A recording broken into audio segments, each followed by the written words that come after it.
Hello বন্ধুরা, তোমরা সবাই কেমন আছো? আশা করি খুব ভালো আছো। আজকে তোমাদের সামনে তুলে দেবো রোববারের দুপুরবেলার বাঙালির সবচেয়ে প্রিয় লাঞ্চ, সেটা হচ্ছে এই গরম গরম ভাত আর তার সঙ্গে লাল লাল ঝাল ঝাল মাটন কষা।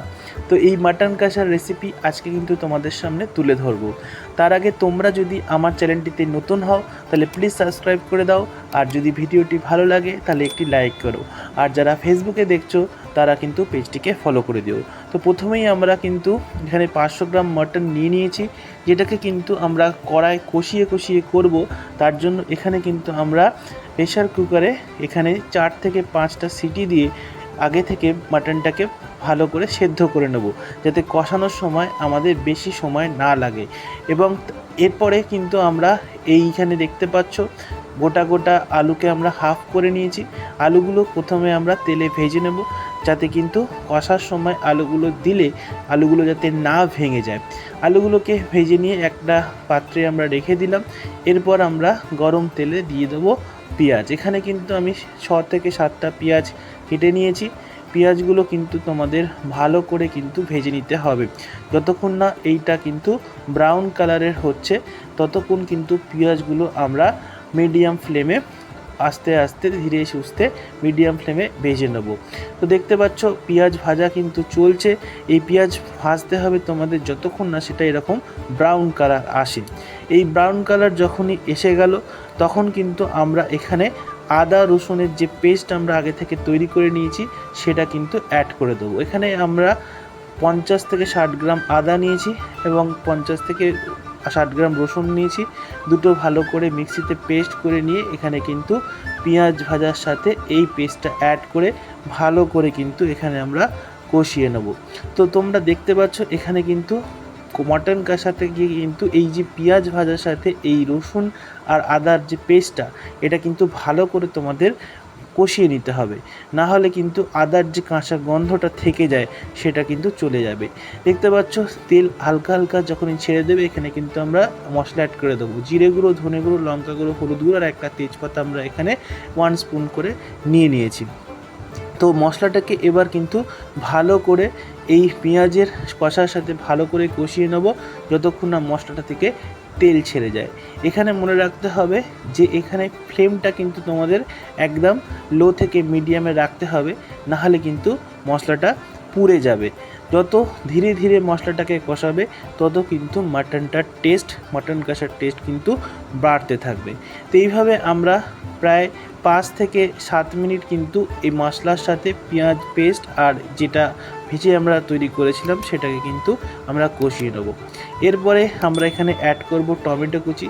এখানে আমি 2টো টমেটো ছোট ছোট করে স্লাইস করে কেটে নিয়েছি এবং এই টমেটোটা কিন্তু আমরা এরপরে এই মশলার সাথে ভালো করে মাখিয়ে নেব। এবং এই ভালো করে যদি মশলাটা যদি তৈরি করতে হয় তাহলে টমেটোগুলোকে একটু খুন্তি দিয়ে তোমরা কিন্তু চেপে চেপে দেবে।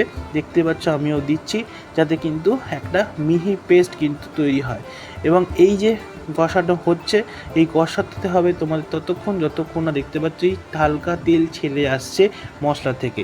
যখনই হালকা তেল ছেড়ে আসবে তখন কিন্তু এই সিদ্ধ করে রাখা মাটনটা কিন্তু আমরা এর মধ্যে অ্যাড করে দেবো। দেখতে পাচ্ছ এই সিদ্ধ করা মাটনের জলটা কিন্তু আমি ফেলিনি, যেটা আমরা বলি স্টক, সেটা কিন্তু আমরা পরে অ্যাড করব। তার আগে কিন্তু এই সিদ্ধ করা মটনটাকে মশলার সাথে কিন্তু ভালো করে কষাতে হবে। এখনই হচ্ছে মেন কাজ।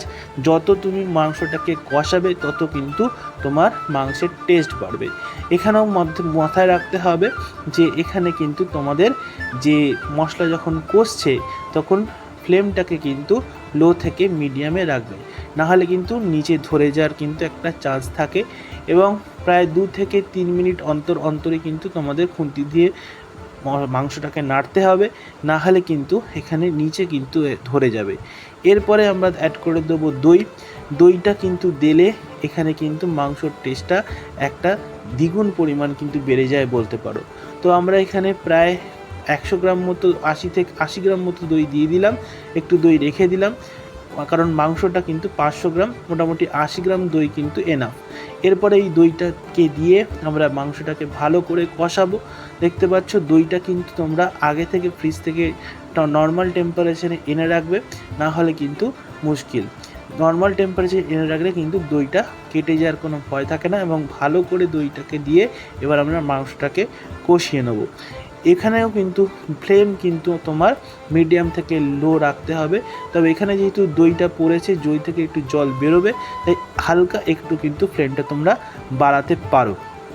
এরপরে কিন্তু তোমাদের এই ততক্ষণ পর্যন্ত কষিয়ে যেতে হবে যতক্ষণ না কিন্তু হালকা হালকা তেল কিন্তু ছাড়তে থাকে। এরপরে আমরা কিন্তু এখানে বিভিন্ন ধরনের মশলা কিন্তু এখানে অ্যাড করব। যেমন এখানে আমরা এই কষানোর এই স্টেজে অ্যাড করছি মিট মশলা। এই মিট মশলা কিন্তু মাংসটাকে খুবই মশলাদার করে। তোমরা কিন্তু এখানে মাংসটাকে যদি একটু কষা আর মশলাদার করতে চাও মিট মশলা দিতে পারো। তবে যারা কিন্তু এই মিট মশলা পছন্দ করে না তারা কিন্তু অ্যাভয়েড করতে পারো। কিন্তু আমি একটু স্পাইসিস খেতে পছন্দ করি, তাই অলওয়েজ কিন্তু আমি 1 প্যাকেট মিট মশলা 500 গ্রামে অ্যাড করে থাকি। যদি তোমরা 1 কিলো করো তাহলে কিন্তু 2টো অ্যাড করতে পারো। অ্যাকর্ডিং টু ইউ, তোমরা যদি যতটা মশলাদার খেতে চাও ততটা কিন্তু অ্যাড করতে পারো। তো এখানে কিন্তু আমি একটু লাল লাল ঝাল ঝাল মশলাদার দুপুরবেলা রোববারে তৈরি করতে চাইছি। এরপরে আমরা কালার আনার জন্য এখানে কিন্তু কাশ্মীরি মির্চ আর দিচ্ছি। কোনো ফুড কালার কিন্তু ইউজ করো না, যেটা কিন্তু স্বাস্থ্যের পক্ষে ক্ষতিকারক। তো এখানে আমরা 1 প্যাকেট কাশ্মীরি লঙ্কা এখানে দিয়ে দিলাম, যাতে কিন্তু একটা সুন্দর কালার আসে, একদম রোগান জোশ টাইপের কালার কিন্তু চলে আসবে। তবে এখানে মনে রাখতে হবে, যখনই কিন্তু কালারটা অ্যাড করবে, কালারটা কিন্তু আগে অ্যাড করো না, তাহলে কিন্তু কাশ্মীরি লঙ্কা যেটা তোমরা অ্যাড করছো সেটা কিন্তু আগে অ্যাড করো না, কারণ কাশ্মীরি লঙ্কা পরে অ্যাড করলে তবেই কিন্তু কালারটা থাকে। এরপরে আমি দিয়ে দিলাম স্বাদ মতো চিনি দেওয়ার পরে কিন্তু তোমাকে একটু ভালো করে নেড়ে চেড়ে নিতে হবে। চিনি কিন্তু এই ঝাল আর মিষ্টি কিন্তু আমাদের স্বাদটাকে ব্যালেন্স করে, তাই চিনি কিন্তু একটু দিতে হবে। তবে যারা মিষ্টি কিন্তু এখানে হবে না, জাস্ট চিনিটা কিন্তু এখানে ব্যালেন্স করার জন্য দেওয়া হচ্ছে। এরপরে ভেজে রাখা আলুগুলো অ্যাড করে দেবো। তবে তোমরা আলু অ্যাভয়েড করতে পারো। যারা মাটন রোগাস ইউজ করতে চাও সেম প্রসেস, জাস্ট এখানে আলুটাকে অ্যাভয়েড করতে হবে। তবে বাঙালির রোববারের দুপুরবেলা একটুখানি আলু না হলে কিন্তু জমে না, তাই আলু কিন্তু এখানে আমরা অ্যাড করেছি। তোমরা কিন্তু এই আলুটাকে অ্যাভয়েড করতে পারো যদি তোমরা শুধু মাটন কষা করতে চাও, মাটন রোগান জোশ করতে চাও। আলু ছাড়া কিন্তু বাকি সেম প্রসেস। এরপরে আমরা দিয়ে দেবো স্বাদ মতো নুনটাকে দিয়ে কিন্তু আমরা ভালো করে আবার পুরো মিশ্রণটার সাথে নুনটাকে মাখিয়ে নেব। এরপরে কিন্তু তোমাকে ওয়েট করতে হবে। নুনটাকে একটুখানি ভালো করে মশলার মধ্যে ঢুকে যাওয়ার পর আমরা কিন্তু যে স্টকটা অ্যাড করে রেখেছিলাম সেই মাটন সিদ্ধ করার জলটা অর্থাৎ স্টকটা এখানে এবার অ্যাড করে দেবো। এরপরে তুমি কিন্তু ফ্লেমটাকে একটু বাড়াতে পারো। ফ্লেমটাকে হাই ফ্লেমে করে তোমাকে কিন্তু ভালো করে মাটন আলু যাতে সেদ্ধ হয়ে যায় তার জন্য কিন্তু ফ্লেমটাকে তোমাকে বাড়াতে হবে। এরপরে তোমাকে আস্তে আস্তে চেক করতে হবে যে মাটনটা গলছে কিনা, কারণ আমরা 5টা সিটি দিয়ে রেখেছিলাম, তাই মাটনটা কিন্তু প্রায় কুকড হয়েই গেছে। এখানে কিন্তু বেশি সময় লাগবে না।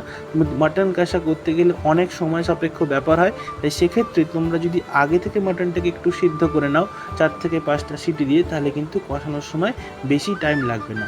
5 থেকে 4টে সিটি দিলে কিন্তু প্রায় এটা হাফ ডান হয়ে যাবে। হাফ ডান কেন 80% কুকড হয়ে যাবে বলতে পারো।